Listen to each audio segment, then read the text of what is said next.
Welcome back to Mind and Money. I'm Val, a financial planner. And I'm Sherry, a financial coach. And today we're diving into what should you do if you get fired or lose your job? Because I've had a lot of conversations about this recently, and having personally gone through it, I've got some tidbits to add in here. And it can be a really stressful time in your life and not really knowing what to do first or what to do at all, and feeling pressure to do things from your previous employer can often lead to things not getting done and you not doing the best things to support yourself. And having my personal experience, when I lost my job, I got fired, they sat a piece of paper in front of me and they read it to me. And I, of course, heard zero of it. It went way over my head because my mind was swirling. And then the prompt was, you have a copy of this, but sign here. And it's just like, thankfully, I'd had others around me go through the process before. And no, don't sign anything because generally, and employment law is different everywhere.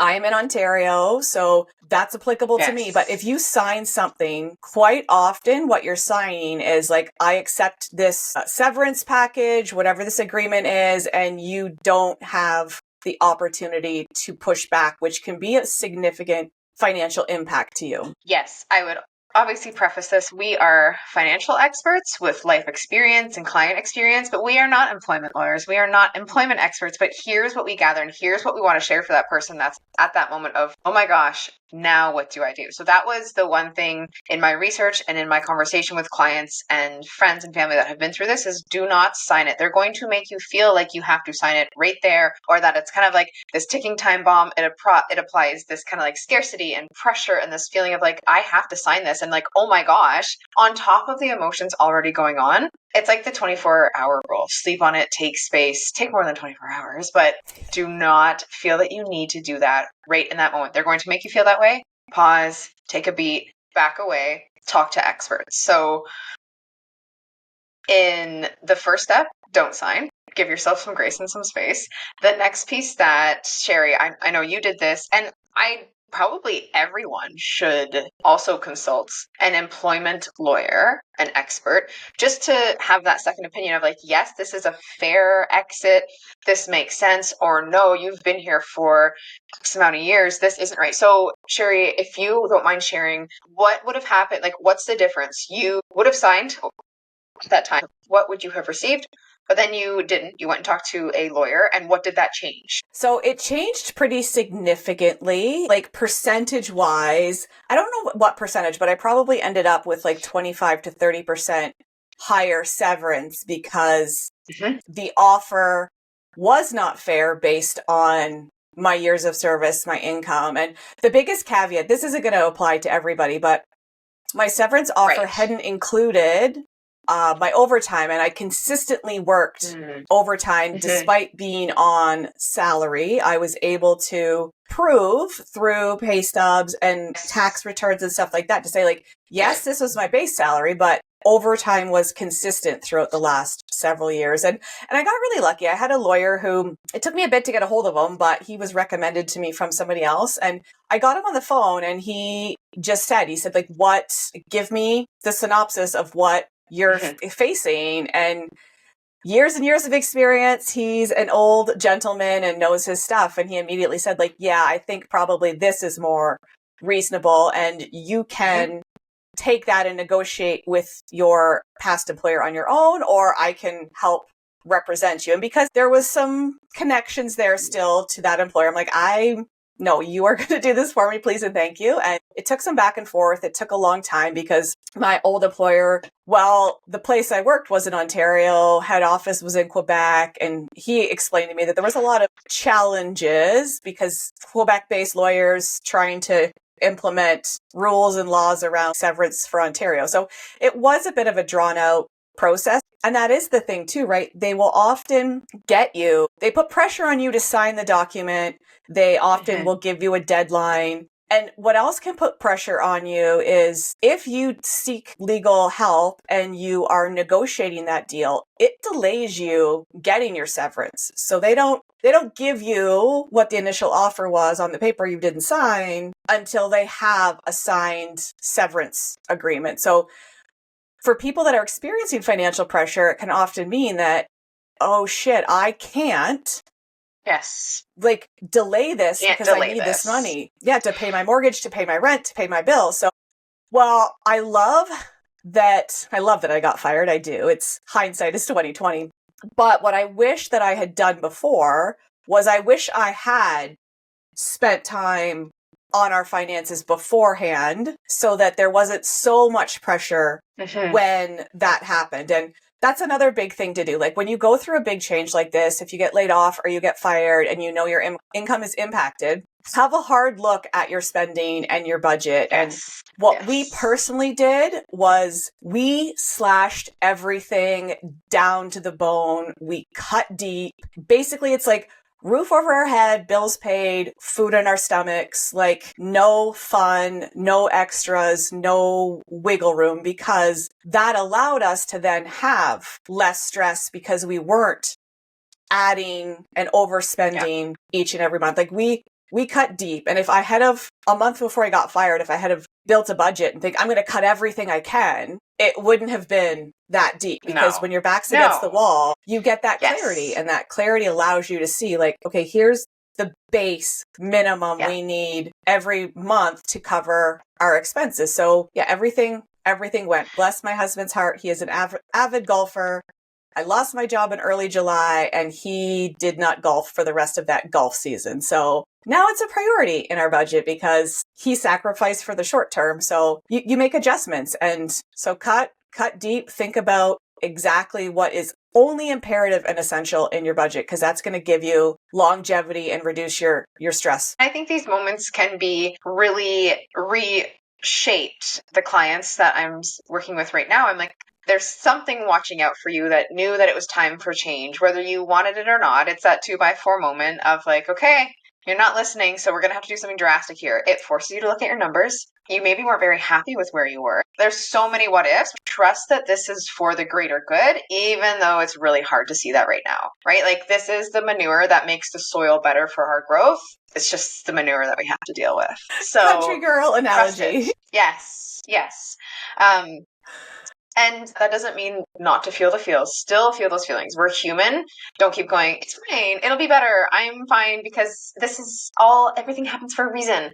I do believe that, but also those feelings you're meant to go through, you're meant to grow through. When it comes to this, getting clear with those numbers, looking at, okay, what are my resources? If you do choose to go the legal route, there's a couple different trains of thought this week that I'm not clear on that, anyways, it doesn't matter, because depending on where you're listening to this from, the one was that essentially 8 weeks needs to be paid out instantly, even if you're still in negotiations. Did you have something like that, Sherry, or no? I think what happened was, I think there was an amount that paid out right away, like within the first couple weeks, that included outstanding vacation pay and outstanding hours owed and all of that stuff. But then I think it was a little bit later than that, because it took, so I lost my job in early July, and it was October before the severance was finalized and I got the payout.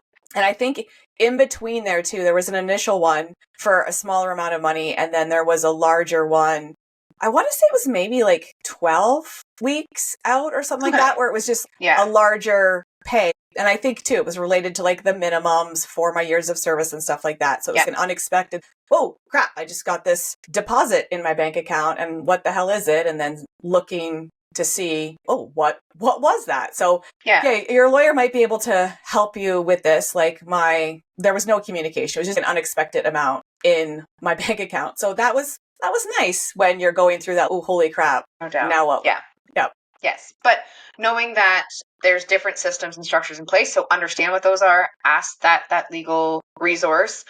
And when it comes to things like unemployment, that's also very situational. Typically, severance, in my opinion and understanding, is that you're not getting a government benefit until you've kind of like used up that severance. Yeah, that's exactly how it is. So as soon as you lose your job for whatever reason, make sure you're applying for EI, so employment insurance in Canada. Is it Canada-wide EI, or is it just Ontario? Anyways, apply for whatever unemployment insurance benefits that are in your area.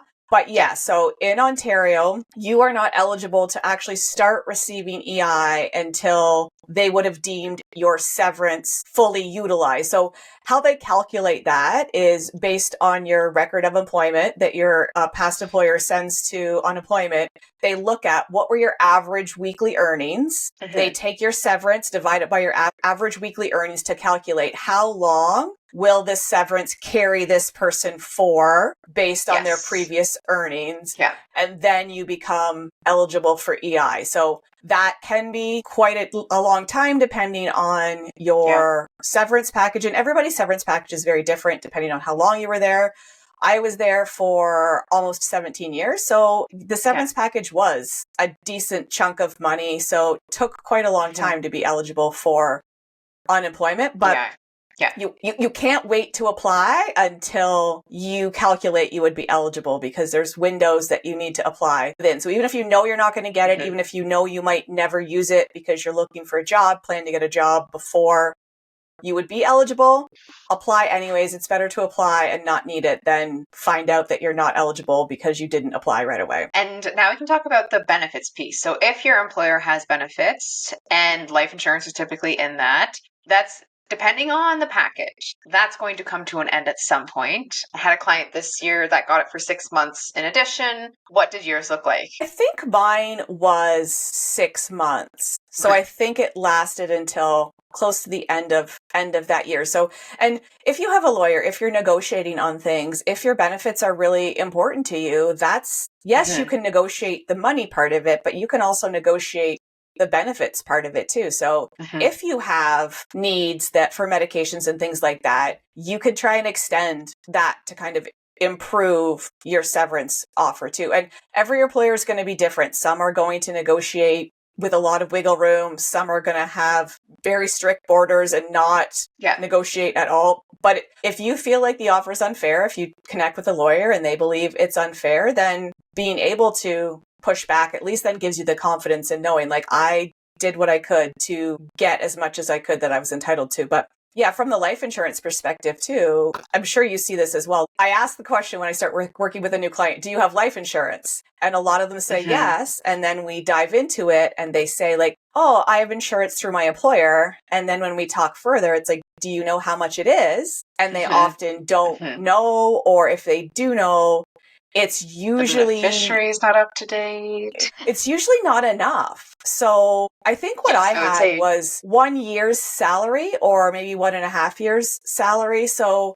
yes, that's a nice benefit to have. But if something were to happen to me, that's not enough for the long term for the people that I leave behind. So side note, if you're still employed and you haven't lost a job, it's good to reevaluate your insurance needs. We have an episode on this. Maybe I'll link that in the show notes too, if I remember. We really and truly, when we're looking at how much do I need, anything with work is a bonus because we don't have control over that policy. We have no idea if it'll be there. We don't know if we're going to be employed there. We have no idea if our next employer will have it. So it is a bonus.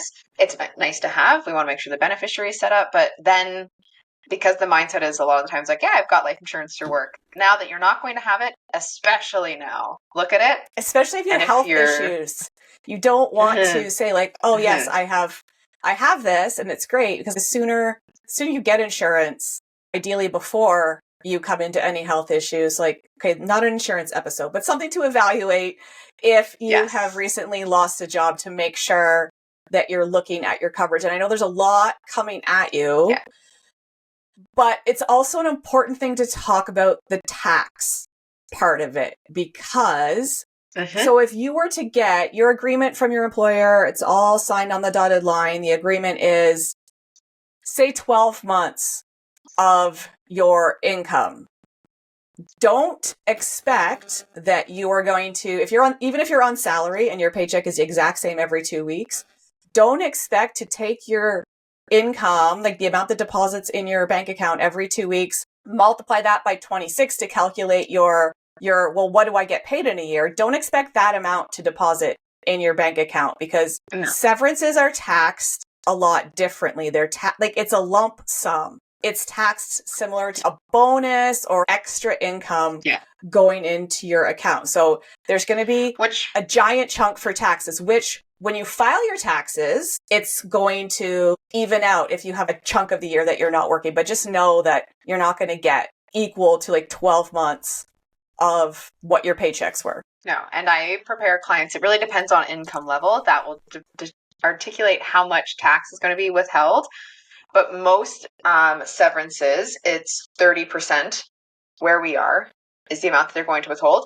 And for a lot of clients, that's still not enough. So that amount that lands in your account still isn't all yours. And then we can talk a bit too about the investment piece. So using RSPs to help offset that. Sherry, you had a cool situation where you crunched your numbers and were actually able to put the entire severance then into RSPs, which is awesome. But had you not crunched your numbers, you likely would have had that more so scarcity mindset of like, I need these dollars to survive. So that's not everyone's situation. But looking at the numbers and being strategic, I have a client right now, and the question was, how much do I put into an RSP? How much? And I said, because we don't know what the next step looks like with employment, we're holding on to it. We're keeping some of it carved out because we do know that we want to put it into RSPs to help offset any taxes potentially owing, but we're not throwing it in there right away because we don't know what the next step looks like. Until we gain that clarity, then we're going to. But what's the bird in hand saying? A bird in hand is better than two in the bush. So money in your account is better than money in your RSP until we're ready. Still acting as if it's more of a psychological thing, I guess, really, but just not jumping the gun on anything. Yeah. And so I was able to put, with the exception of, the lump sums that deposited like within the first 3 or 4 months, I was able to put most of my severance into an RSP. So then what that did is the full amount that was payable at that time went into the RSP. They don't withhold any taxes because that is not considered taxable income. And you're right. You don't want to put it in there if you think you're going to need it, because if you put it in there just to take it out, then you're kind of like there's a whole lot of other stuff going on. But if you do take it as pay, like a deposit in your bank account, and then a month later you get a job and you're back to work and you don't need that, then you can go and take that chunk that you don't need and put that into an RRSP. And then what that's going to do is that's going to generate a tax refund the next year because you put a chunk in there. So like, even if you delay it, it can still reduce your tax burden. And from a tax perspective too, if you work for half a year and you get severance for 6 months and then you don't work for that 6 months, it's going to kind of even out from a tax perspective. But if you work for 6 months, get 6 months of severance, and then you start work after 2 months, when tax time rolls around, just know that if that severance was fully paid out to you, it didn't go into an RSP or something that tax defers, then you're probably going to end up with a chunk owing there too, because your new employer will be just taking off based on what your new pay is there, and they won't consider that chunk of income in your severance. So just know, getting paid that chunk, think about how it impacts your taxes. Get on some income tax calculators online or talk to your accountant or tax preparer and just see what can I expect, so you're not stressed out at tax time. A lot of the numbers that we want to crunch to ensure that when that next employment makes the most sense. If the right one comes along, then go for it. But to be mindful that you're now potentially taxed as a very high income earner because of the lump sum severance, and you've worked for 6 months of the year. Yeah. Yeah. So it's good to know. Don't wait for tax time to just be stressed out and figure out ways to check things out. But yeah, if you are going through the process of losing your job, talk to a lawyer. That's the first thing on your list. And then hunker down with your numbers. Figure out what is essential. What can we cut? Cut as deep as you can, because that gives your severance more longevity. And if you're listening to this episode because you think you might be on the cusp of losing a job, look at your numbers, get clear on what's important, create a budget, start putting systems in place. But also I love having a budget, and I love having an emergency budget too. So here's our regular plan for our finances, and here's our down. Yeah, here's our holy shit, something drastic happened. A lot of that often being a job loss, and what's what's our minimums and what do we need to live off Yeah. of? So there's Yes. lots of things to consider. If you've lost a job recently, I'm sorry, but I'm also a little bit glad for you, knowing that it's stressful initially, but then when you come through it, and every person that I have talked to that has been fired from a job, some of them, it's almost instant, like they're in their car driving home going, oh my God, thank God. Some of them it takes weeks or months to be able to look back, but every person I know that has been fired for whatever reason, they have been grateful that it happened, and it was a stepping stone down the path of a life that they are now very grateful for. It's often quite different, unexpected, a life you never thought you could lead. So take some time for yourself, journal, meditate Lean your on your feelings, experts talk to your too. friends. Yep. Yeah. Reach out to the financial professionals in your life and figure out, like, okay, what does this look like? What's next? What could be coming down the pipeline? And take care of yourself. Give yourself some time. You said it all. Thanks for listening. And we will see you next time on the Mind and Money Podcast.